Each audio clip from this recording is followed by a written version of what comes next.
al dar de pasos a mí. ¿Sí? Entonces, así se define al menos fisiológicamente la presión arterial. ¿Y qué cosa es hipertensión arterial? ¿Presión alta? Sí. ¿Sí? Ahora te pregunto. Presión alta, ¿no es cierto? Presión alta. De ahí parte. Pero, ¿qué condición tendría que debe ser constante, permanente? ¿Ya? Eso, por favor, quisiera jóvenes que lo graben en su CPU mental. ¿Ya? Presión arterial alta no es lo mismo que hipertensión arterial. Hipertensión arterial es presión alta permanente. Eso es un lugar de hipertensión arterial. Por favor. Entonces ustedes encuentran una persona que tiene periódicamente presión arterial elevada, pero en algunas ocasiones su presión está normal. Ese no es hipertenso, por favor. ¿Sí? De otro lado,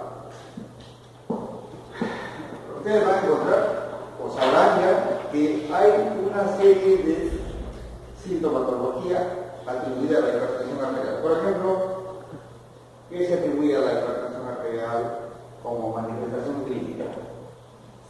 ¿De qué debería quejarse el hipertenso o la hipertensa?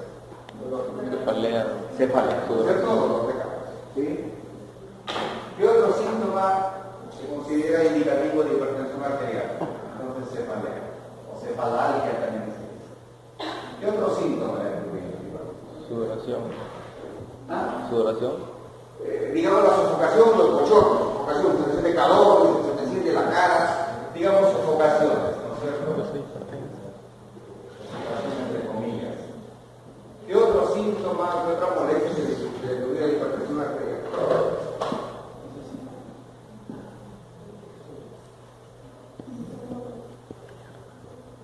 ¿Cómo creen que es un paciente que tiene presión alta? Muchas veces zumbido de oídos, pues acusan, ¿no? O tinnitus. ¿No creen que pueda decir, doctor, me duele el corazón? Tengo dolor del corazón, ¿no? Dolor, entre comillas, cardíaco. Y muchas veces, con ese dolor, puede haber palpitaciones taquicárdias, ¿no? Si me late el corazón, taquicardia. Que no es lo mismo que se incremente la frecuencia del pulso. La frecuencia del pulso elevada se llama taquismia. En cambio, el incremento de la frecuencia cardíaca es taquicardia. Muy bien. A veces incluso también mareos. Si hay una persona que tiene dolor de cabeza, sofocación, mareo, corre desesperada pensando que tiene una hipertensión arterial. Y muchas veces los que se le diagnostica como hipertensión y comienza a recibir tratamiento. Esta es la sintomatología atribuida a la hipertensión arterial. ¿Qué saben de eso ustedes? Exactamente, hombre. El cerebro que tú a esta altura ya sepan, que digan su convicción. Esta situación es asintomática, es falso, absolutamente falso que esto sea síntoma de la hipertensión arterial. ¿Puedo decir, por favor?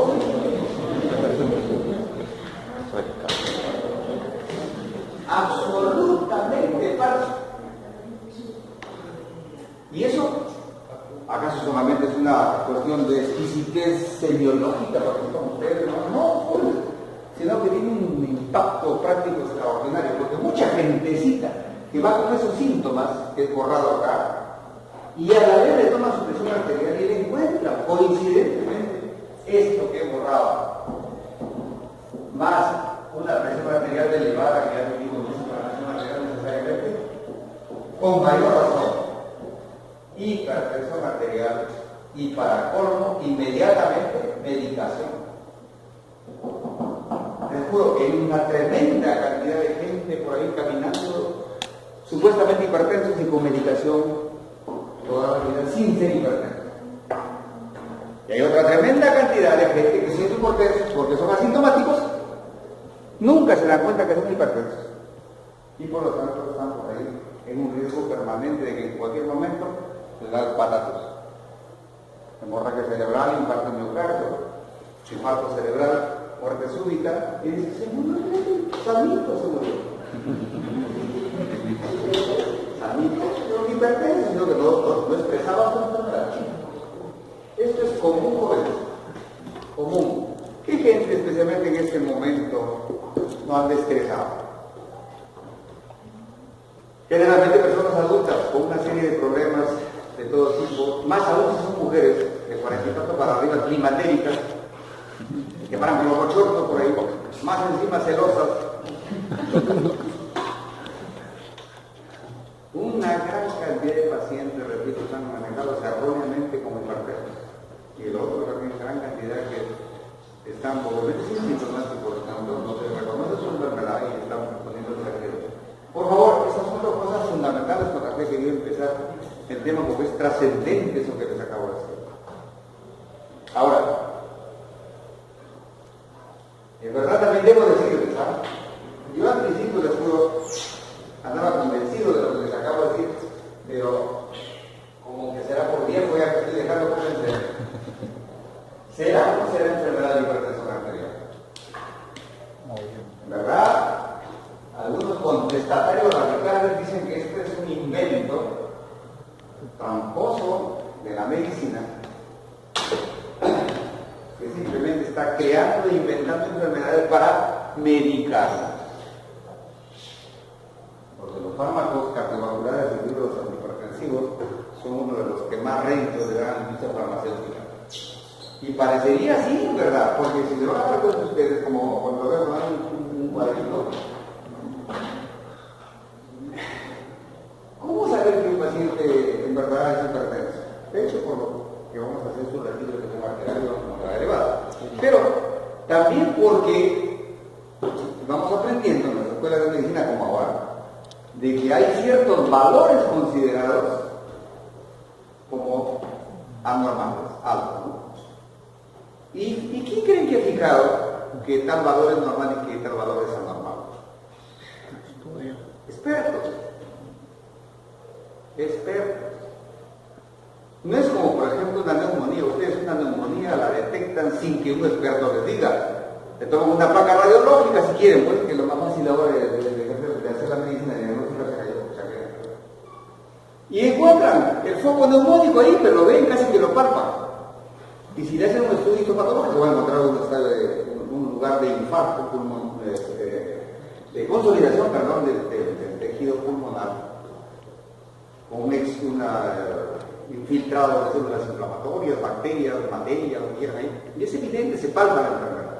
Una infección de otro tipo también palpa, ustedes encuentran el agente, el germen, lo identifican, y obviamente hay una lesión evidente y sintomatología típica. En cambio, no. Cada cierto tiempo se reúnen los expertos y dicen, por si acaso, ahora creemos que esto es hipertensión arterial y todo el mundo tiene que aceptarlo. Por ejemplo, miren, los valores de la presión arterial considerados normales antes eran menores de 160 asistólica y menores de 90 la diastólica, la presión diastólica. Después de unos años se reunieron los expertos y dijeron, no, señores, normales de 140 para abajo, y esto sí se mantiene, menor de 90. Este es el referente actual de la arterial. Entonces, antes se consideraba casi 60, pero los expertos ahora dicen que 140, un máximo. Pero también los expertos ya acuñaron un término de prehipertensión. O sea, resulta que hay un grupito de 120 para arriba a 139, y ya no se debe considerar tan normal, ya es prehipertensión. Y si seguimos así, ya después, cuando tienen valores de presión arterial como ustedes, menores de 120, ya van a tener hipertensión. Y al final no va a quedar nadie normal. Entonces, esto hace sospechar que por ahí hay ciertos procesos artificiales. Pero en verdad debo confesar que los estudios epidemiológicos indican que poblaciones con presiones arteriales mayores de 140 ya tienen una mayor probabilidad de hacer eventos cardiovasculares fatales y sí parece que hay que considerar, eso como un valor referente. Pero pues, hago conocer la sospecha que hay detrás de esto. Bueno, entonces, paciente que tenga más de 140 la presión sistólica y o más de 90 la diastólica, permanentemente, por favor, permanentemente, ese sí debe ser diagnosticado con hipertensión. Repito, no que tenga de vez en cuando una actividad de persona cardíaca, pero puede ser personas que mencionan, que es común. ¿Sí? Muy bien. Ahora, otra cosa importante. ¿Cómo han escuchado ustedes que se expresa la presión arterial? Por ejemplo, han escuchado una vez que, ¿cómo han dicho valor de presión arterial? No, pero ¿cómo le dice la gente común? Y algunos profesionales, por ejemplo, 12 sobre 9. 12 sobre 9, ¿sí? Dicen 12. ¿Cuánto tiene presión arterial? 12 sobre 9. ¿Ah? Ya, 28, así es decir, 28.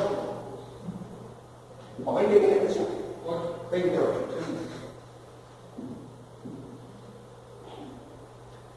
¿Será correcto decir esto? Otros dicen 12 entre 9, como si fuera una División. Una División.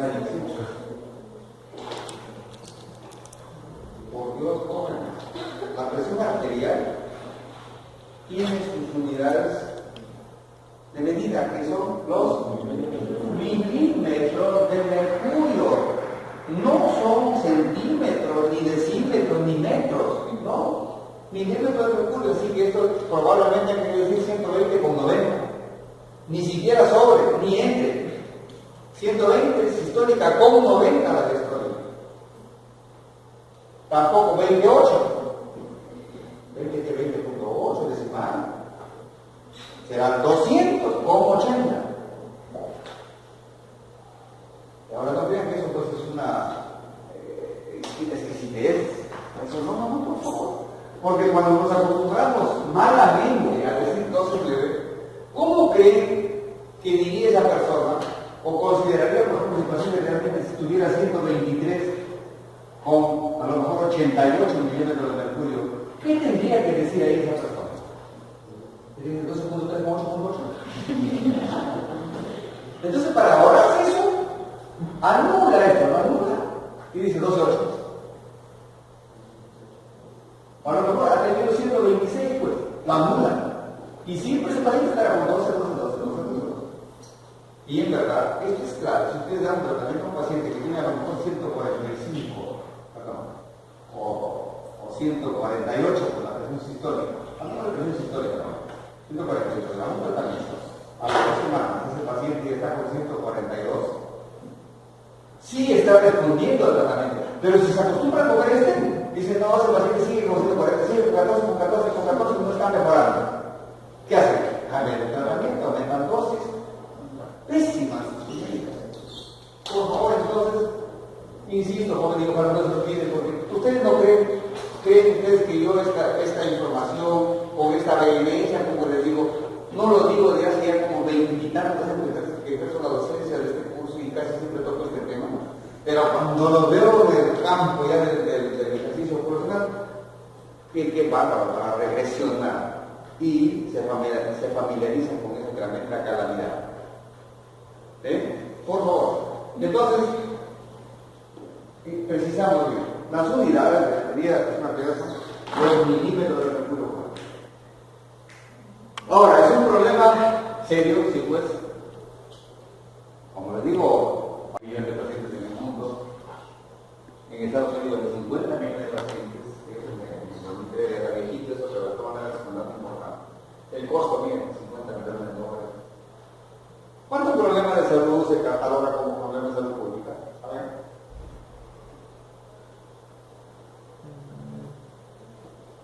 Cuando un proceso de salud rebasa el 20% de la población, es problema de salud pública. ¿Ya? Si tuviéramos, por ejemplo, tuberculosis, como tenemos más del 20%, sí, la tuberculosis es un problema de salud pública.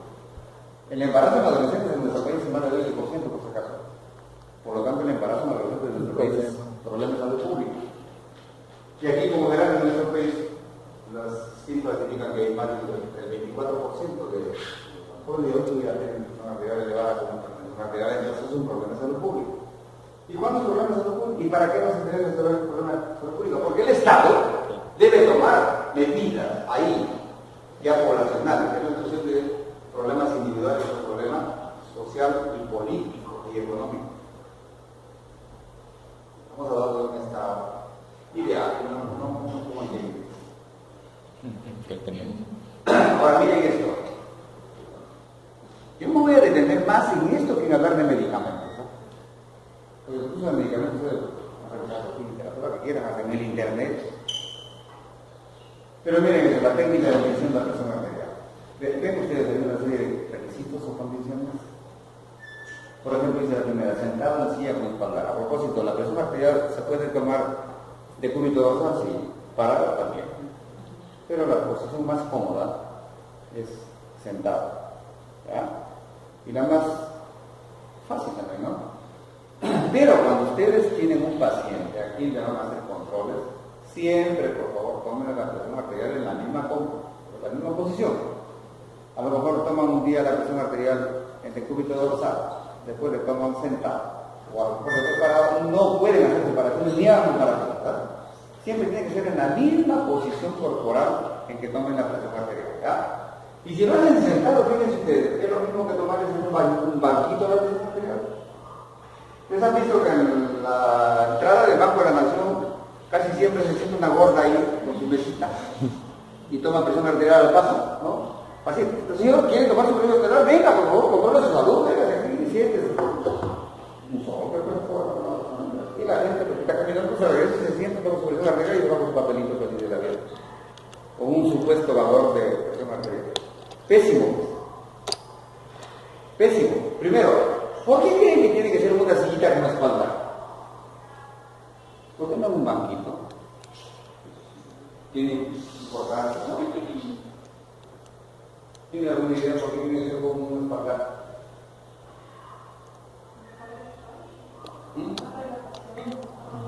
Relajación.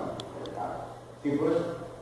Sí, porque cuando uno está recostado y ya no hay la contractura postural de los músculos de la espalda baja y del abdomen, y la contractura muscular eleva la presión arterial. Entonces, por eso cuando está en el espaldar se toma realmente la presión que corresponde, no aquella modificada por la contractura muscular. Y obviamente la contractura muscular no solamente el tejido muscular, sino de toda la vasculatura del tejido muscular. Un descanso previo no menor de 5 minutos. Tiene que estar el individuo con un descanso previo físico y mental, ojalá, en reposo, con un tiempo no mayor de 5 minutos. El brazo ni el corazón, no tiene que tomar la terapia del brazo sostenimiento, ¿sí?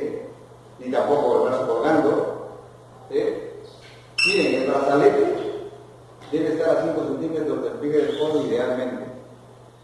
Pero verán ustedes cómo toman la presión arterial. Vayan que visiten incluso los hospitales y le toman, mientras está conversando el enfermero, está con el brazalete que le envuelve el codo y le meten el diafragma del estómago incluso debajo. Eso es un registro pésimo. Pésimo. ¿Sí? Incluso que el brazalete, lo que se llama el manguito, debe cubrir el 80% de la superficie del brazo.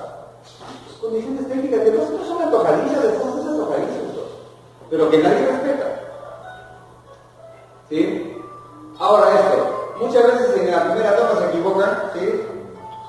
Muchas veces se equivocan y se tiene que hacer un segundo registro. Y a veces no registran bien y dicen, un ratito, y comienzan a disfrutar otra vez. Tiene que ser no antes de 2 minutos, porque cuando se toma de inmediato ya se produce un reflejo vascular de la arteria humedad que modifica la presión arterial, ya no es la normal, ya no es la real, es una artificial. ¿Sí? No debe haber fumado cuando menos 30 minutos antes y no debe haber ingerido café ni licor previamente.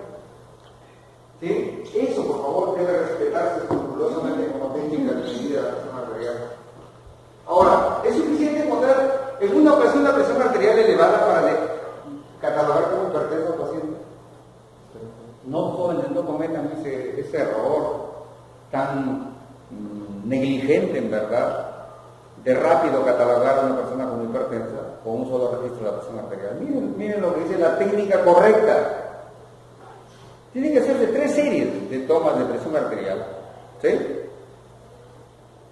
Un intervalo de 2 semanas o más entre cada conjunto. Por ejemplo, ahora viene un paciente que toma 3 veces la presión arterial en el mismo brazo con un lapso no menor de 5 minutos entre registro y registro, y lo anoto. Dentro de 2 semanas o más, pues en 3. Le tomo otra vez 3 registros de presión arterial. Dentro de 2 semanas, otros 3 registros. Le saco la presión arterial media, 3 registros de acá, de acá, de acá. Y si en las 3 ocasiones esa presión arterial media está elevada, recién le digo usted es hipertenso. Si en alguna ocasión está normal, no es hipertenso, por definición. Y díganme ustedes, ¿creen que eso se cumple? No, pues. Aquí hay una excepción. Si en una de las lecturas, especialmente la inicial, encontramos un paciente con una presión sistólica mayor de 180, una presión diastólica bastante, ahí sí, les queremos controles adicionales. Eso ya es hipertenso definitivamente. O a lo mejor un poco de menos valores de presión arterial, pero con una evidente inminencia de daño órgano blanco. Si, por ejemplo, tiene un paciente con 170 y a lo mejor 170 y 90, no le voy a decir, señor, vaya, usted que le tome 3 veces, le diga un mes, a 2 semanas, otras 3 veces, no, porque me dice, puede venir con evidente dolor anginoso, angina de pecho. O ya lo veo con un dominamiento, con compromiso mental, intelectual, cerebral, o ya tiene a lo mejor alguna evidencia de falla renal. Ahí ya no espera, ¿sí? Ahí sí tengo que hacer estudios inmediatos, porque ese paciente realmente sí ya es hipertenso con valores menores a esto. Ahora miren el segundo detalle, las medidas caseras. En verdad, jóvenes, no se confíen de la presión arterial que ustedes toman o el personal de salud, en instituciones de salud no es la real presión arterial. Existe el famoso síndrome del mandil blanco, que dice que todo paciente que va a un centro de salud o está en un profesional de salud extraño, se estresa, les juro que se estresa. Entre nosotros mismos, si estamos con un poco de compromiso de salud, vamos a un médico, siempre no es una fiesta ir a... Vamos con la alegría de la fiesta que vamos a recibir un premio, verdaderamente vamos preocupados por nuestra salud. Y hay un nivel de estrés que va a hacer que nuestra presión arterial que se registre en esa ocasión, en ese ambiente, no es la que corresponde. Generalmente hay una elevación hasta de 5 a 10 milímetros de mercurio. Por eso es que se impone, como vamos a ver después, que se tomen idealmente buenas presiones arteriales, pero a nivel domiciliario. Eso cuando hay que hacer seguimiento a los pacientes, hay que hacer lecturas ocasionales.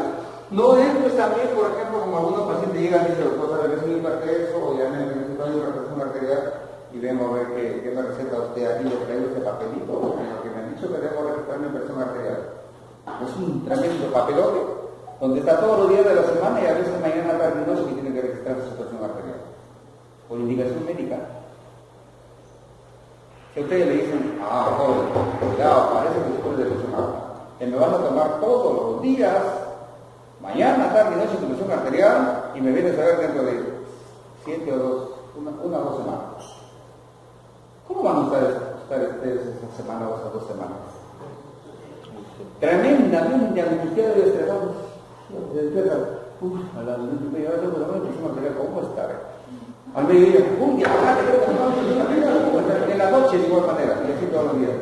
Están en un permanente estrés y por lo tanto su presión arterial va a estar elevada por el estrés, no por hipertenso. Por favor, ¿sí? Cuando hay cambio de terapia, debe ser lo contrario, ni siquiera pues a cambiar el tratamiento de 3 días o mañana para controlar su presión arterial, aunque no lo hacen tamposamente para acabar la consulta. ¿Sí?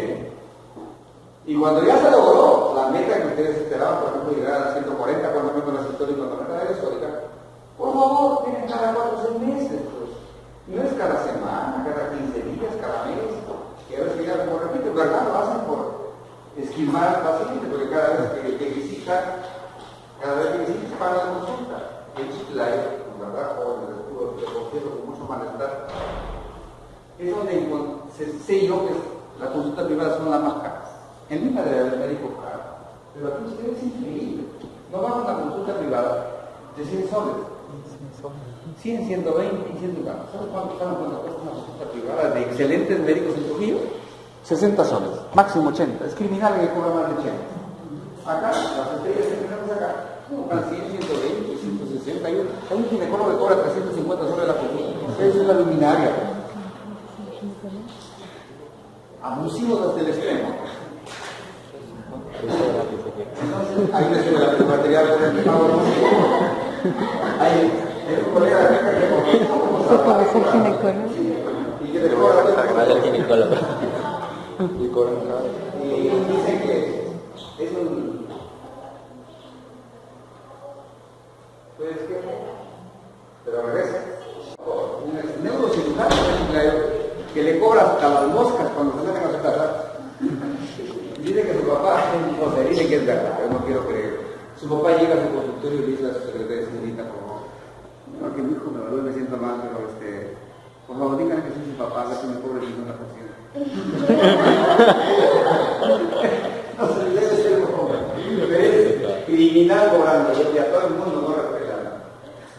Bueno, por si acaso, juramento hipocrático, jóvenes, dice que a sus compañeros de estudio, que a sus profesores, por favor, tienen que ser ni siquiera algo cristianos cobrando, ¿verdad? Fui a un exalumno que es un reconocido traumatólogo, y una prima hermana mía venía en Chimbote con la rodilla destrozada. Me dice, tú que tienes amigos, colegas ahí en Chiclayo, ¿puedes recomendarme a algunos? Sí, le digo, tengo un exalumno que es un excelente traumatólogo, que vente, no me lo necesito, tienen que me cobren ni siquiera un poquito. Y en verdad, primera vez en mi vida, con vergüenza que llamé a este colega y digo, mira, por favor, yo una prima hermana que quisiera venir a ver si tú lo puedes hacer. Tenía que operarlo, tener una prótesis de rodilla. Ya, maestro, dice, no se preocupe. No, ya lo van a tratamiento especial. Por fortuna tienen dinero, si uno tiene una pastoría en Chimbote. Y me llama y me dijo, tío, ¿es tu amigo? ¿Por qué me dicen, me quiere cobrar cuánto crees? 18,000 soles de operación. Entonces, que cuando así digo, ¿qué pago? Pues le digo, a ver, déjame ver, tal vez cobren así. Y consulté y me dijeron que ay, me dijo, y dice que le dijo 18,000 porque yo ha sido mi profesor. Creo que por venganza.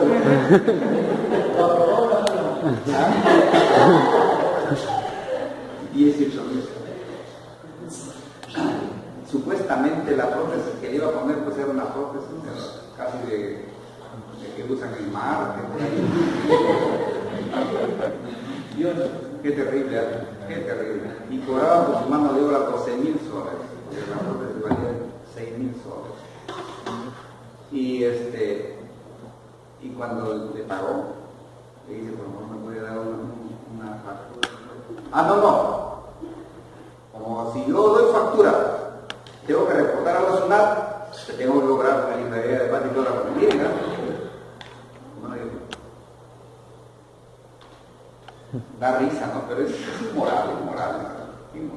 Y para colmo, ¿qué creen? A los 3 meses tuvieron que reoperarla porque se deterioró la. No fue en verdad negligencia de eso, porque es una marrana, es como 104 kilos, y por ahí no sé qué hizo, se infectó, bueno, listo. Supongamos que tenemos un paciente diagnosticado con hipertenso o hipertensa, jóvenes. Tenemos que evaluarlo y decir, no es cuestión, repito, de que rápida hipertensión y rápido medicamento. ¿Por qué? Porque otro punto fundamental. Tratamiento antihipertensivo, ¿por qué tiempo es? Por vida, toda la vida. Para toda la vida, por favor, joven. No me vengan con que, ¿sabes qué? Tú vas a tomar la presión arterial contigo. Y ya cuando están jugadores de presión arterial normales, unos 2-3 meses, ponen algunos que se inventan. Ya te puedo bajar las dosis, te retiro los medicamentos. Tremenda brutalidad. Porque un tratamiento de hipertensión para toda la vida. Para toda la vida, joven. Entonces, ¿será justo condenar a un paciente que no es hipertenso para toda la vida con medicamentos? Por fortuna los medicamentos antihipertensivos pueden tomar toda la vida y no son dañinos. Pero sí, pues, la mayor parte de casos son costos. Y imagínense pues, estar tomando medicamentos toda la vida, es algo terrible, terrible. Deteriora la calidad de vida, solamente se echa esa preocupación. Entonces, tenemos que valorar cosas. Por ejemplo, el estilo de vida. Evitar o identificar otros factores de riesgo. Por ejemplo, el tabaquismo, la obesidad, el sedentarismo, la dislipidemia, la diabetes. Esto, jóvenes, por si acaso. Hay un concepto que se llama triada fatal. Hipertensión, obesidad y diabetes. A comprar su terrenito en los jardines de la paz. Francamente, dificilísimo que se pueda sobrellevar esos tres problemas. Uno tiene entonces, a propósito de esto, jóvenes, a propósito, por favor, cuando tienes un paciente hipertenso, o tienes dislipidemia, lo que ahora también está casi por ahí casi como un demonio permanente al acecho, colesterol elevado, triglicéridos elevados. La gente llega al doctor, me han dicho que ya se me acabó el mundo porque tengo colesterol elevado, fíjese, con triglicéridos, ya, si bajo, no voy a morir, y no sé qué. Ya comienzan a llorar antes de tiempo. Entonces, ¿qué tienen que hacer ustedes? Conozcan los factores de riesgo, son esos. A ver, ¿usted es fumador? ¿Tabaquismo? No. ¿Obesidad? A lo mejor no. ¿Tiene diabetes? No. Tampoco. Creo que sí. ¿Tiene dislipidemia? Sí, pues ya. Digamos que no se tenga dislipidemia. No tanto. Perdón. ¿Sedentario? Para vivo, para Maguno, más. Y ya. ¿Pasa en el computador? No, es sedentario. ¿Hace consumo excesivo de alcohol? No. Como la mayor parte de ustedes.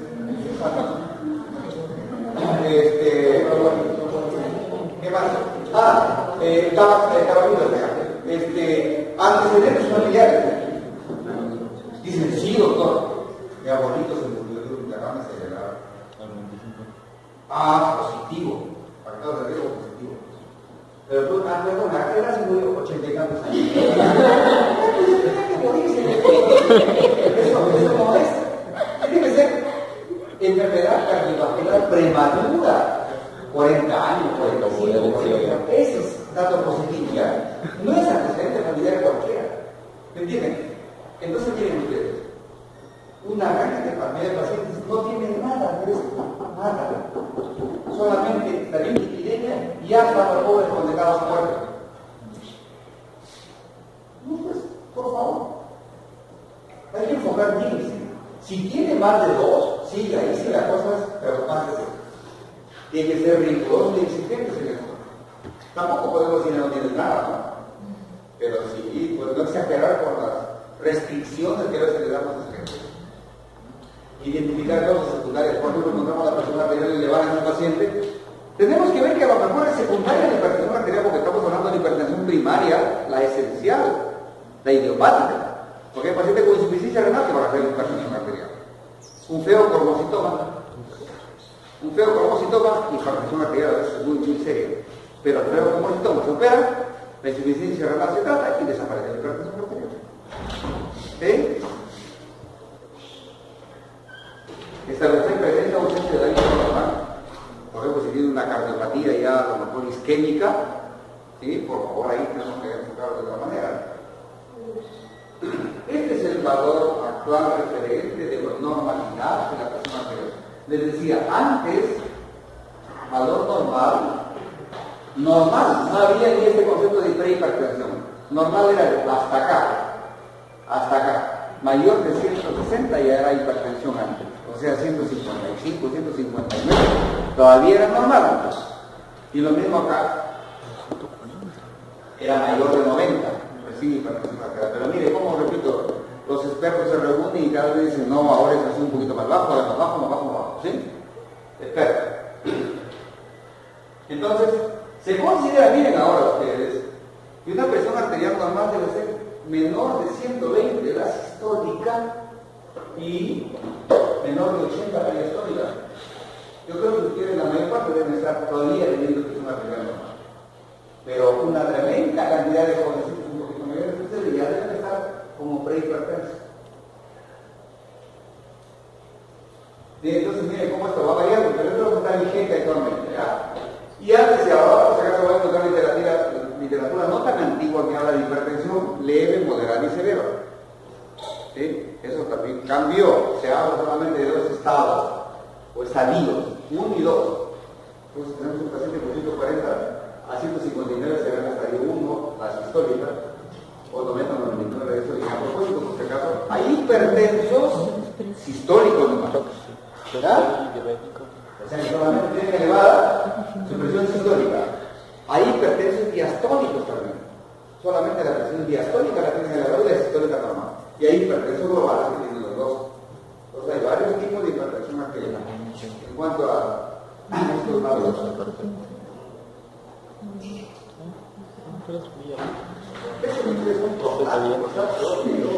también.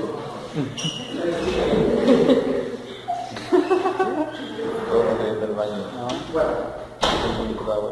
el otro tema es, debemos restringirnos solamente al uso de los fármacos. Siempre insisto en esto, por favor. La mayor parte de problemas de salud obligadamente vienen del manejo no farmacológico. No farmacológico, a veces es lo más importante que el farmacológico.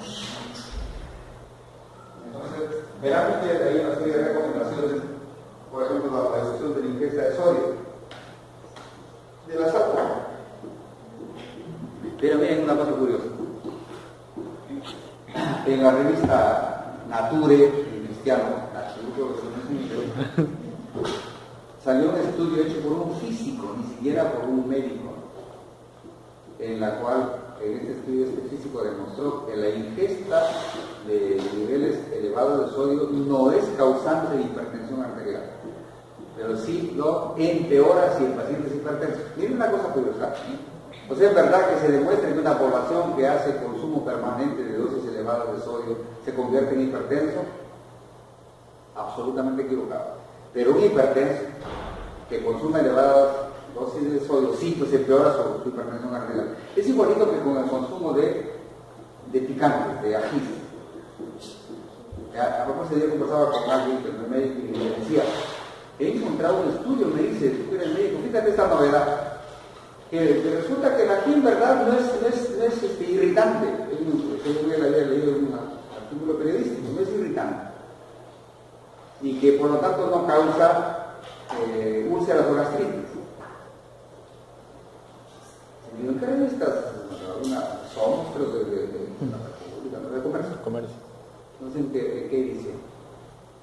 Digo, ¿lo has leído bien o estás equivocando?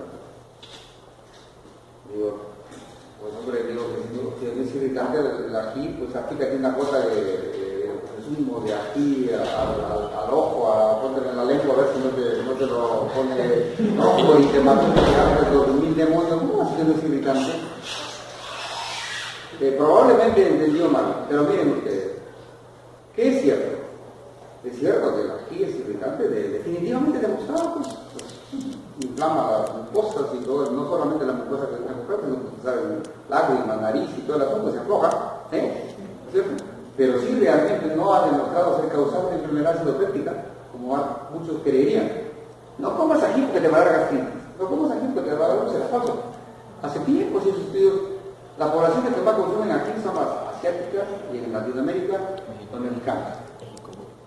Y se investigó que realmente ellos deberían tener, por lo tanto, la mayor incidencia de enfermedades acidopépticas. Y eso es falso, no es cierto. Así que no es cierto que el ají, el robotito, causen gastritis, úlceras, ¿verdad? Pero si vienen una gastritis o úlcera y comen robotito de aquí, pues a veces sí les produce una molestia de los demonios. ¿Te das cuenta el asunto de la causalidad? Bueno, entonces, sí se sabe que en un paciente hipertenso hay que disminuir la ingesta de sodio.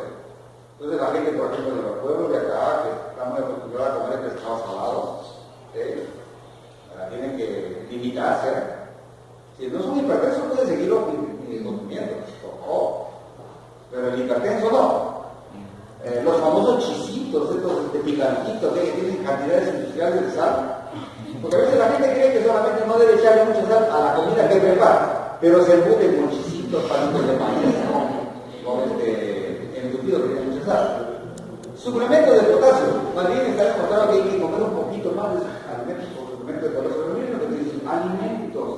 No es medicamento con potasio, porque ahí viene el asunto de la famosa medicalización. La mayor parte de médicos se les mete a la cabeza por ahí la información que tienen que darle suplementos de potasio, pero no tienen otra imagen mental más que medicamento con potasio. Voy a buscar un medicamento con potasio para recetar a mi gente. Cuando se está diciendo que es suplementos alimentarios que tengan potasio en cantidades importantes. No es introducir medicamentos. Por ejemplo, ¿qué alimentos tienen potasio? Plátano. Los plátanos. ¿Qué más? La naranja. Especialmente la naranja y el pomelo, o sea, ¿cómo se llama el pomelo? Tronja. ¿Sí? Son alimentos que tienen a potasio en cantidades importantes, no tóxicas. Esto, sí, por favor, disminuir el peso corporal. Es clave. Está demostrado, hay un valor que no lo tengo acá. ¿De cuánto baja la presión arterial por cada kilo de peso que baje uno? Y es importantísimo bajar de peso, jóvenes. Y por favor, deben saber ustedes que una de las plagas más graves que hay en la salud mundial es el sobrepeso. Que no es cuestión solamente estética, que un poquito se vea feo o fea, sino es cuestión de salud. La obesidad, un kilito de más, 10 malos. Quizá que se de la cabeza se da un sonzón que hay que se arrastra porque tradicionalmente dicen, miren, es el gordo lleno de vida. ¿No? Lleno de vida, lleno de riesgos, por favor. Terrible. El ejercicio físico, el otro vicio nuestro de la vida moderna es el sedentarismo. Ahora miren acá, van a lograr que se van a ver en la vida toda. Ahí no dice no consumo de alcohol, dice consumo moderado de alcohol. En verdad es cierto. No lo digo acá porque quería adelantar el consumo de alcohol, sino que esa es una verdad científica. Y les voy a dar los valores acá.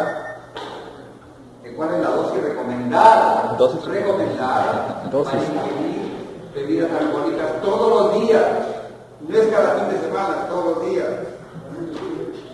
Por la salud. 30 centímetros cúbicos más o menos de licor blanco. Al día. Pero del decente, pues no sé si Cañazo. esos cañazos que venden con morro, porque tienen Ariel, me llegaría para que le ponga ese bendito cordón, y se les juro, yo allá. Y ahí venían, traían yonque, uno que llaman chancha, cámara de carro, los tiraban del hombre y ¡pah! Caían así, rebotaban hasta que a vender. Y como no eran yonques buenos, entonces dicen que tienen, le llaman cordón, no sé qué de cuenta será cordón, pero lo prueban luego. Uno dice, no, eso no es bueno, te falta ese cordón. Y para simular ese cordón, estos miserables le agregaban Ariel, una cantidad de Ariel para que sientan esta cosita que le llaman cordón. Imagínense lo tóxico de ese tipo de vida. Estoy hablando de licor blanco de semillón, pisco, aguardiente, pero sano, y vodka, o sea. ¿Y la? Vino. 240 de las carnes. pero de vino también decente, no de de vino que se preguntan, ¿de dónde compra el agua? De 5 soles. ¿Dónde viene la copa? ¿Qué llama para ahí? ¿Cuánto creen que es de cerveza? 100. ¿Tienen alguna idea de cuánto es cerveza debe Cerveza. 600. Milagrosamente casi una botella. Una botella. Una botella diaria. Chacho, y esto les digo, no solamente que es permitido, sino recomendable. Cuando se consume todos los días, una de todas tampoco las tres. Opciones, mejora el perfil lipídico, ¿ya? Y se ha demostrado que hay una protección cardiovascular. Pero como siempre digo, no significa que tomarse una botellita de cerveza diaria es lo mismo que guardarse las 7 para cada sábado.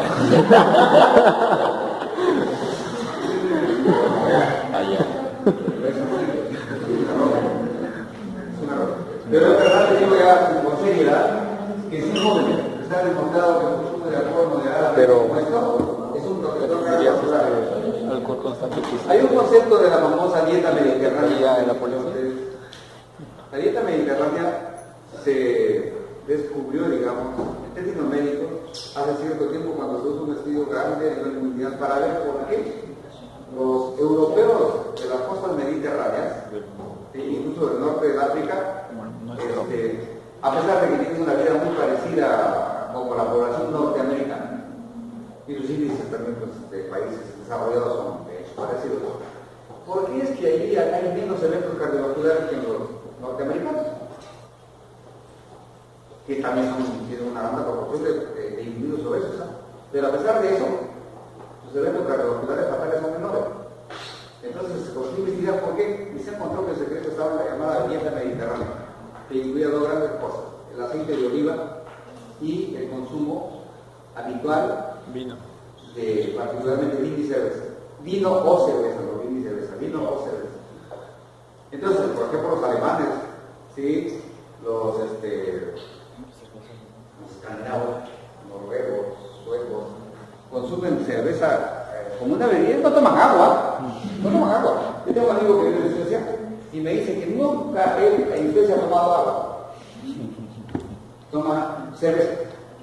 Pero no para embriagarse, sino como una bebida como alimentos. Ustedes saben que la canasta básica incluye la cerveza. Canasta básica familiar incluye la cerveza, pues acá.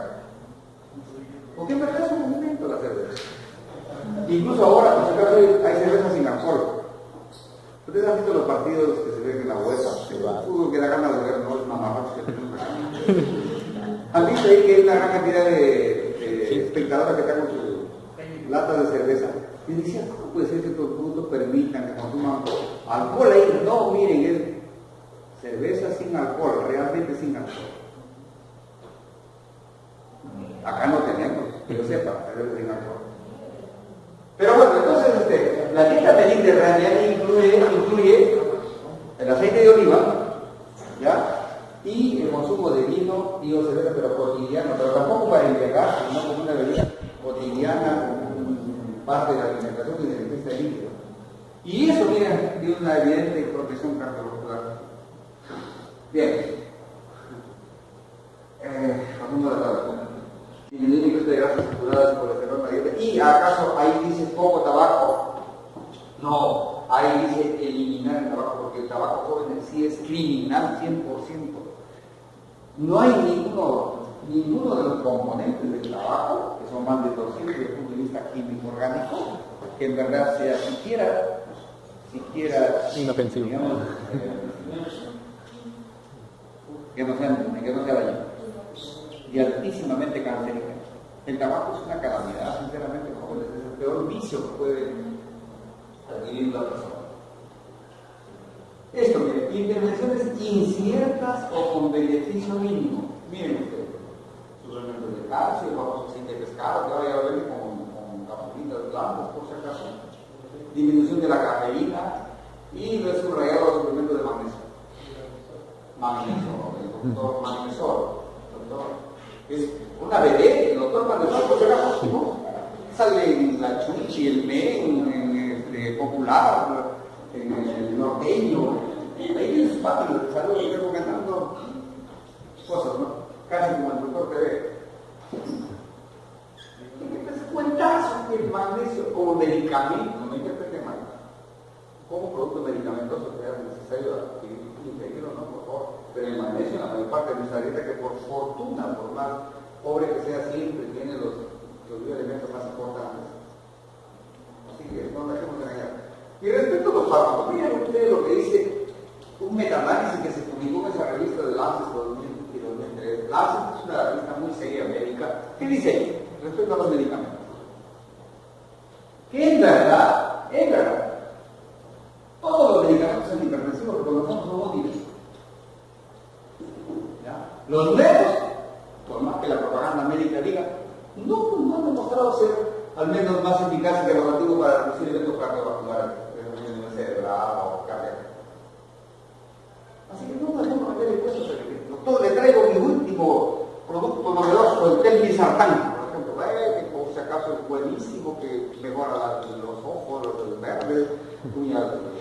que no se rompen, ¿sí? Cuentos marqueteros, ¿sí? Entonces, por favor, al menos los productos que han demostrado históricamente ser buenos como antihipertensivos siguen siendo vigentes, la mayor parte de algunos no tanto, ¿sí? Esto es fundamental en cuanto a la terapéutica de la hipertensión arterial. Miren, hasta un 50% de los pacientes abandonan el tratamiento. Eso es gravísimo. ¿Y cuáles son las causas? Un seguimiento inadecuado. No se le hace control, y el control, como mis estimados alumnos, no es para que uno verifique solamente si el paciente está mejorando en su presión arterial o en su sintomatología, que alguna vez ha considerado. No, sino para seguir educando, ¿ya? Haciendo que cambie sus hábitos nocivos de vida, que adquiera hábitos saludables, y que controle su peso. La función del médico es altamente educativa, por si acaso. Esto es más dramático, no percepción del beneficio. Estamos diciendo que la hipertensión realmente no produce síntomas, es asintomática. Entonces, ¿creen ustedes que el paciente que es hipertenso, que recibe tratamiento, va a decir, pues qué bien, desde que tomo mi medicamento antihipertensivo me siento muy bien? ¿Sí nunca estuvo mal? ¿Va a persistir que va a sentir bien? No, pues. Muchas veces yo digo, yo no tenía nada y ahorita tampoco tengo nada, así que, ¿para qué voy a estar tomando medicina? No es así, ahí se impone, por favor, la necesidad de educar al paciente e insistir y convencerlo de que no debe esperar recibir beneficios para cumplir con las indicaciones. Por desgracia también, pues algunos medicamentos producen efectos colaterales, ¿sabes? Y que hay que incluso decir a la que escuchen a los pacientes hay que decirle que siempre se imaginen una balanza, ¿ya? Donde en un platillo pongan el beneficio y en el otro el riesgo. Hagan entender esa figura, que siempre los medicamentos van a tener riesgos, por favor, y que a veces hay que aceptar los riesgos, no queda otra cosa. Tienen que aceptar los colaterales, muchas veces. ¿Qué vamos a hacer? Pues, tienen que aguantar el asunto, porque sin medicación, muchas veces pues, va a fracaso. Educar al paciente, mantener siempre contacto con el paciente, y tienen que manejar el aspecto económico de los jóvenes. Si ustedes comparan, por ejemplo, el precio del tenisartán con el dietesartán y los demás sartán comparados con el losartán, que es el ARA2 más estudiado y más seguro y más eficaz, que tiene genérico, que vale centavo. Es un crimen recetarnos un medicamento que para toda la vida le va a costar ingentes cantidades de dinero. El aspecto económico es fundamental, jóvenes. Un uso racional de fármacos simples, porque, por ejemplo, fíjense ustedes, después de mi caso particular, a ver si me pongo de ejemplo, no porque sea yo el prototipo, sino porque ocurre. Me vuelvo hipertenso, creo que les he dicho, recién, en verdad, este año. Me han dicho que es por fabuloso, pero, diablo, pues yo soy hipertenso. Y obviamente yo me medí. Entonces, estoy tomando 2 sartán más hidrocloroquina. Pero como también ya por la edad, ya los problemas prostáticos nos van probando toda la vida. ¿Sí? Entonces hay pues, fármacos que son originalmente hipertensivos, los bloqueadores alfa-1, que originalmente se usaron como antihipertensivos, pero después han quedado relegados para manejo de la hipertensión prostática benigna. Y dan mejoría clínica evidente, no curan el crecimiento de la próstata, pero sí dan mejoría. Y entonces se comenzó a consumir eso. Pero preveía esto, pero nunca pensé que iba a ser tan significativo. Cuando se toma ya una sucesión de fármacos, y porque por coincidencia todos van a actuar a nivel de la comunidad de resistencia periférica, hay problemas de hipotensión arterial. Entonces por uno se siente, se para aliviando un poco más de uno de carne, ¿sí? Esos son problemas propios de los medicamentos, especialmente que tienen azúcar vasodilatadora. Bloquean los reflejos posturales.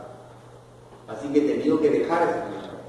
Entonces hay que combinar bien los medicamentos y estar atentos a colaterales o riesgos. Eso se llama racionalidad, manejar con inteligencia el problema. ¿Sí?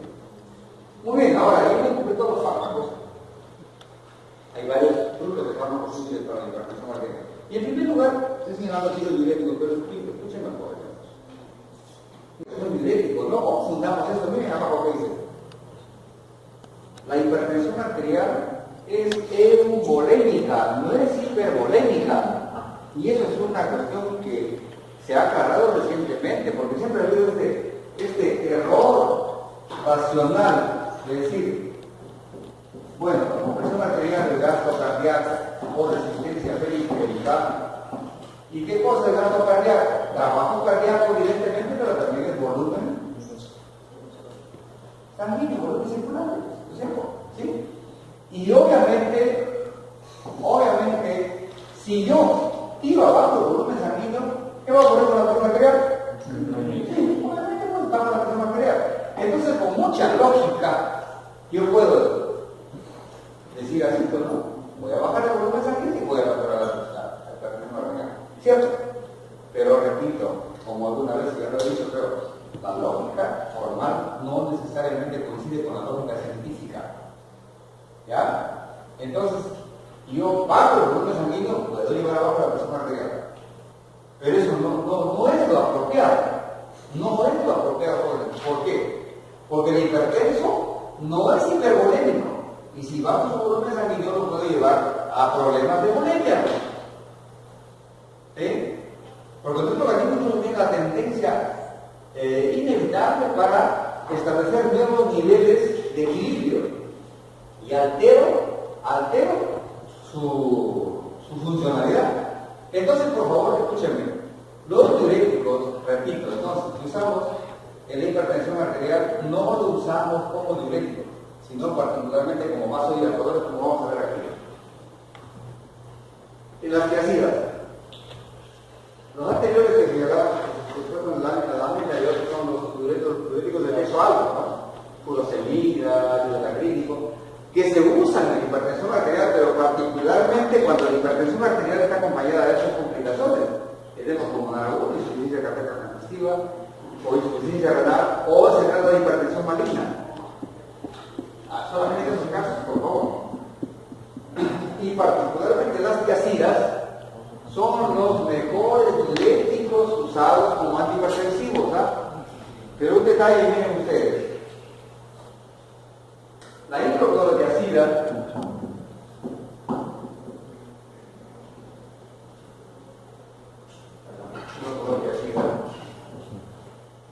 cuando lo usamos como diurético, la dosis es 50 miligramos cada 8 horas. Promedio. Pero como antihipertensivo suficiente 12.5 miligramos cada 24 horas.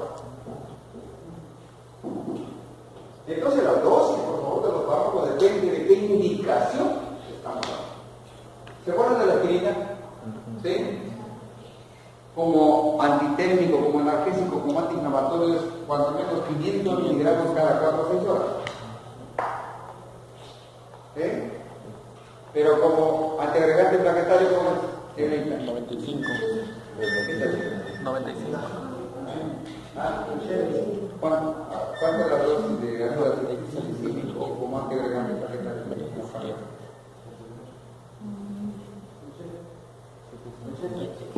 Entre 81 y 120 miligramos cada 24 horas. Eso sí, por favor, hay que saber y recordar, ¿sí?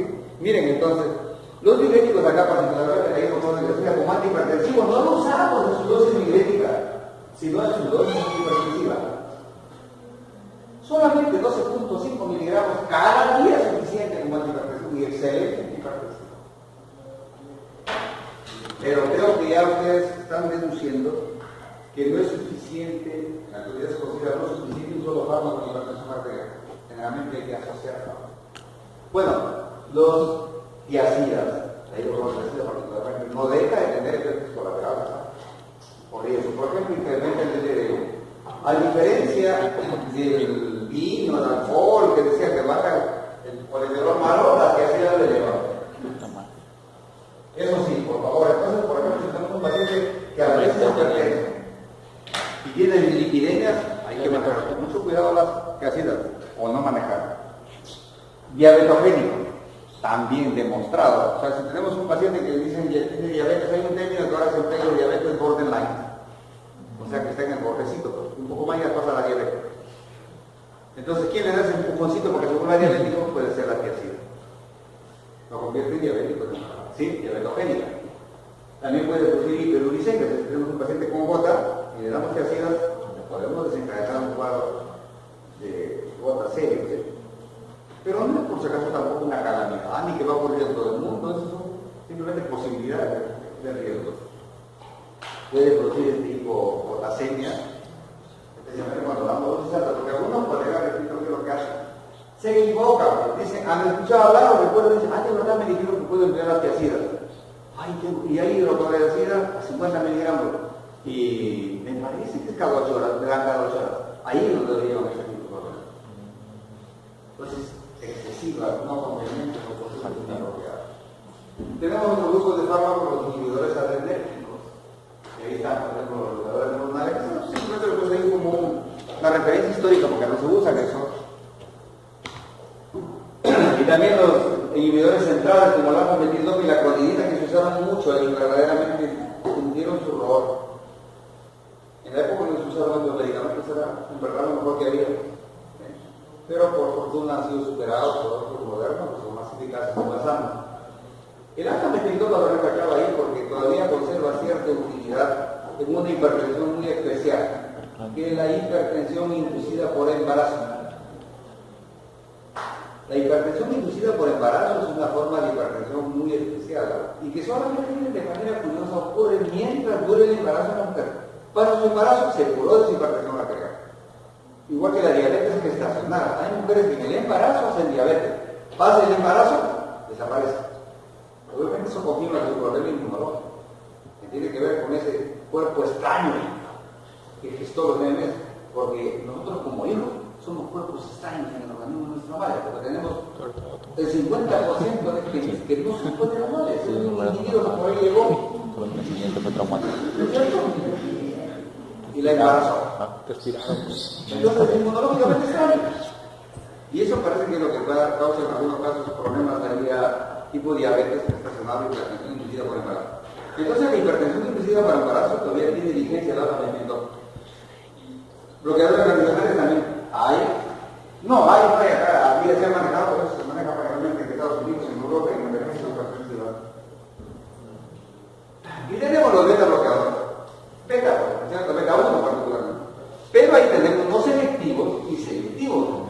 De los no selectivos, en verdad, el prototipo es el propranolol. Y es el que antihipertensivo de mayor experiencia en el mundo, a pesar de que ya es un poco antiguo, pero igual que las tiacidas, escúchenme bien, es uno de los pocos que han demostrado no solamente ser útil para bajar la presión arterial, sino para disminuir los eventos cardiovasculares fatales. No todos han logrado su objetivo. Entonces, mire, esto es lo que confirma que cada vez se ha hecho más importante considerar la politerapia en la farmacología. Cuando se usa como monofármaco solamente el propranolol solito, la respuesta eficaz es en un 50% de los pacientes. Cuando se usa como un diurético, particularmente la tiacida y la tiacida, miren cuánto sube la eficacia, al 80%. Y si se asocia más a un otro vasodilatador, por ejemplo, a antagonista, la eficacia que casi llega al 100%, 90%. Esto, lo que repito, refuerza la idea de que hay que tratar con más de un fármaco de hipertensión arterial. Luego tenemos los selectivos, que ya ustedes conocen, ¿se acuerdan? Los selectivos donde está el atenolol, que es el prototipo, ¿sí? Que solamente actúa en beta 1, respeta a beta 2. Ya saben, pero las implicancias de los beta 2 a nivel broncopulmonar, a nivel metabólico como la diabetes. Bien, entonces tenemos lo que tienen así. ¿Qué significa así? Actividad simpática mimética intrínseca. O sea que ustedes pueden retirar ese medicamento o el paciente si siquiera se puede olvidar y no va a tener riesgo. ¿Sí? Ahí del pindolor. Y tenemos mixtos. Ya, pero estos son ya para uso severo, realmente uso especializado. Luego tenemos vasodilatadores. Ya en la formulita de ahí. Aquí hemos trabajado con bloqueadores adrenérgicos, trabajo cardíaco. volumen no tanto, porque ya les digo, no se usa como el probiótico como tal. Para resistencia periférica necesito vasodilatadores. Ahí tenemos acción directa, particularmente remarcado ahí el sulfato de sodio porque es el más potente de los fármacos hipertensivos. Es el fármaco prototipo para la emergencia hipertensiva, como vamos a ver al final. Casos antagonistas, donde he remarcado el amlodipino. El amlodipino es realmente en la fecha el calcio antagonista mejor, más eficiente, perdón, y más seguro que existe. El amlodipino. Antes trabajábamos mucho con el nifedipino. Actualmente, por si acaso, jóvenes, por si acaso, está cuestionadísimo seguir usando el nifedipino. Particularmente los de vida media corta, que se administra cada 8 horas. Peor aún, en la emergencia hipertensiva, que antes en verdad, repito, lo hemos usado así, sublingual, produce una bajada tan intensa de la presión arterial que llega a provocar lo que llamamos un secuestro del ritmo sanguíneo cerebral y en lugar de dar un beneficio puede tirar al paciente abajo por daño cerebral. ¿Sí? Ahí yo puse en observación, pero ya no está en observación y está confirmado que el nifedipino debe ser proscrito, evitado del tratamiento farmacológico de la presión arterial.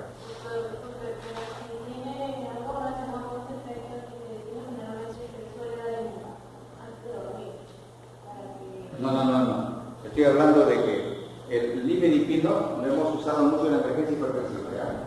O sea, hay el paciente con su presión elevada, entonces había incluso preparados sublinguales para colocarse una baja vena.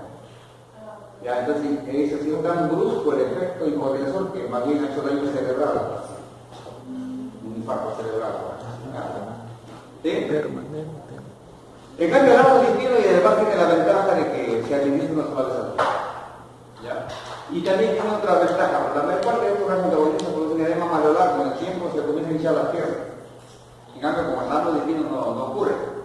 Aquí están los salvabloqueadores, el Prazosin, que se usó bastante en una época, pero se ha dejado de usar porque hay un fenómeno que no está acá, no me puesto, pero es que ocurre un poco de tolerancia, o sea, puede responder muy bien al paciente y de repente después comienza como a fallar el medicamento, requiere más dosis que ya son insoportables.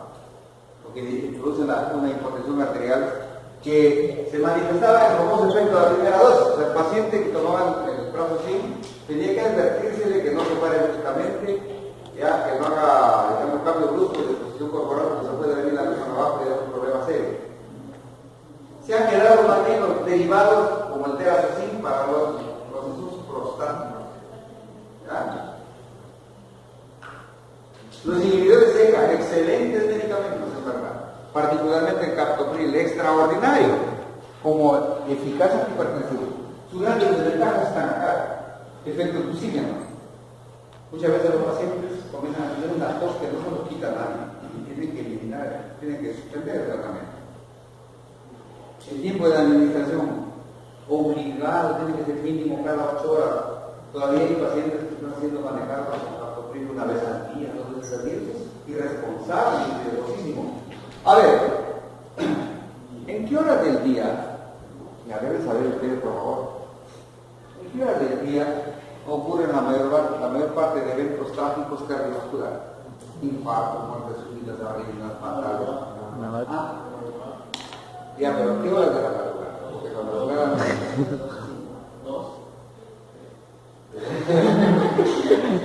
Pues ni mente, pues también. No tenemos 5 de la mañana. Bueno, mayormente ocurre entre 5 a 7 de la mañana. 5 a 7 de la mañana. ¿Sí? Y eso es una cuestión constatada. ¿Sí? Entonces, miren ustedes, si estamos diciendo que la hipertensión arterial es un problema de presión arterial elevada permanentemente, y que los riesgos son obviamente en cualquier momento que la presión no está controlada. Y peor aún, sabemos de ahorita que ocurre mayormente este riesgo en las horas de la mañana.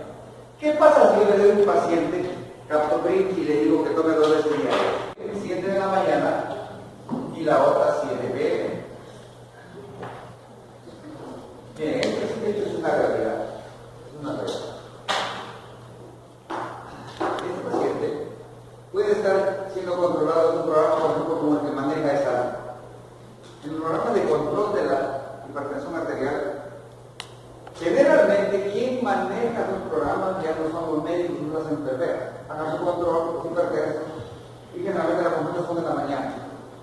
ellos sacan sus tiquecitos y todas las cosas son siendo atendidos a las 8, 9, 10 de la mañana. Entonces un paciente que toma su captopril 7 y 7 es atendido en el programa, que toma su persona arterial, por ejemplo a las 9 de la mañana. ¿Cómo va a estar su presión arterial? Normal. Si lo toma a las 7 de la mañana. Normal. Normal. Entonces la enfermera, ¿qué le va a decir? Señor, está bien. Fíjese, acaba de escribir que toma su presión arterial, está normal. Excelente, señor. Sí, no, está bien. Pero si esa enfermera recordara que también estudió farmacología, entonces tendría que hacerle saber que esta medida de normalidad no significa que realmente esté siendo controlada en su enfermedad. ¿Por qué? Porque como tomó la noche anterior su captopril a las 7 de la noche, ya,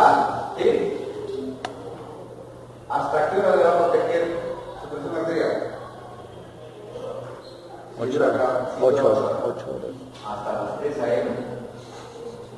Y de 3 a.m. hasta las 7 de la mañana, precisamente en las horas más peligrosas, ese paciente puede inmediatamente sufrir una desgracia cardiovascular. Y eso es lo que ocurre muchas veces. Dicen, mira, mi paciente estaba bien, tomaba su medicina bien, pero desgraciadamente la maldita enfermedad se lo llevó, se murió. No se murió por su paciente, ya terminamos, ¿no? Todavía 2 minutos que aquí. Entonces, por favor, terminamos acá. Estos son los ARA2, excelentes medicamentos, por favor, excelentes. Y esa asociación multiácida es extraordinaria. Y esto por último, las emergencias hipertensivas. Estos son los famosos, tú quieres en las emergencias hipertensivas. Saquen ahí la nifedipina. ¿Ya? Por favor, está cuestionadísimo, contraindicada la nifedipina. El captopril dice ustedes que sí se puede usar. Pero miren pues, miren realmente esto, ¿en qué tiempo actúa? 15, 30 minutos. La emergencia hipertensiva a veces es que entre el paciente, eso sí, una solución de emergencia, o a veces compromiso de conciencia, encuentra a la persona que le padecen más de 100, más de 100 días de histórica, emergencia hipertensiva. Vayan a comprar el captopril. Mientras se van a comprar el captopril, mientras vienen, mientras lo mueren, mientras lo colocan con la lengua, el paciente ya se enfrió. En verdad, es una situación crítica la emergencia hipertensiva. Y verán ustedes solamente el nitroglucato actúa rapidísimo, y la nitroglicerina también, pero es dificilísimo de encontrar. El nitroglucato es para